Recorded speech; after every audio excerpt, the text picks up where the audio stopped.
MOOC sur les TNI VPI, il paraît important de définir ces termes. C'est pourquoi nous préciserons un peu de vocabulaire, nous verrons ce qui qualifie chaque dispositif, nous évoquerons également quelques caractéristiques techniques et enfin nous aborderons quelques avantages et inconvénients des TNI VPI.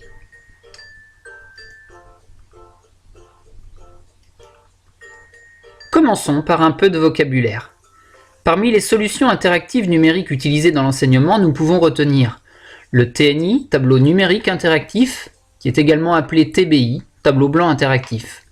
Il y a aussi le VPI, vidéoprojecteur interactif, les tablettes tactiles et l'écran interactif. Précisons ce qui qualifie chaque dispositif. Le TNI, c'est un tableau blanc tactile fixe ou mobile équipé de capteurs, sur lequel est fixé un vidéoprojecteur interactif.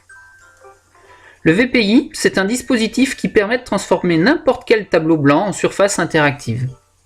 C'est un vidéoprojecteur qui se fixe au-dessus d'un tableau blanc effaçable classique ou sur un mur blanc, qui devient interactif grâce à un stylet, voire même tactile avec le doigt pour les modèles les plus récents. Parlons un peu de l'usage des tablettes connectées au TNI VPI. Il est intéressant d'aborder l'utilisation des tablettes tactiles en classe. Une tablette peut permettre de piloter et interagir de n'importe où dans la classe avec le contenu de la surface de projection. Il suffit de connecter la tablette à l'ordinateur dont le contenu est projeté. Nous en reparlerons dans un module du MOOC. Enfin, l'écran tactile ou interactif, c'est un écran plat tactile qui fonctionne sans vidéoprojecteur. C'est l'équivalent d'une tablette tactile grand format.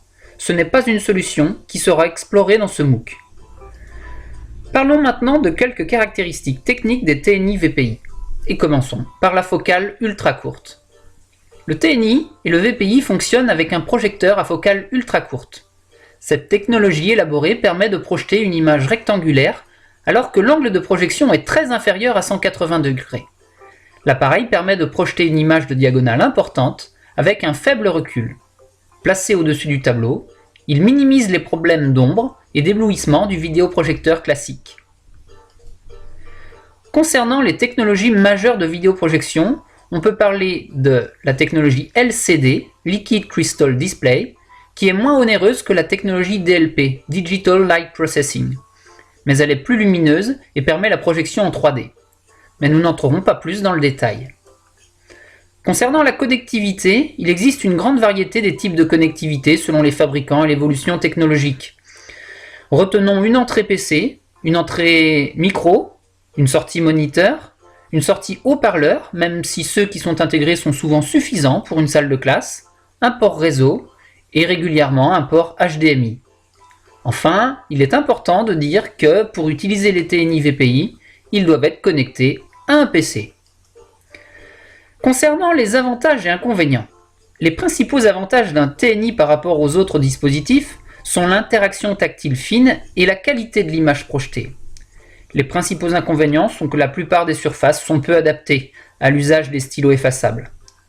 Pour le VPI, des avantages, le prix et la possibilité de continuer à utiliser un tableau blanc déjà accroché en classe. Pour les inconvénients, ça concerne particulièrement les stylets qui sont à pile et sont fragiles. Et l'usage tactile avec les doigts revient cher. Pour terminer, il peut y avoir des problèmes de brillance au niveau du tableau. Vous savez maintenant la différence entre les différentes solutions interactives dans l'enseignement, en particulier le TNI et le VPI. Posons-nous maintenant deux questions.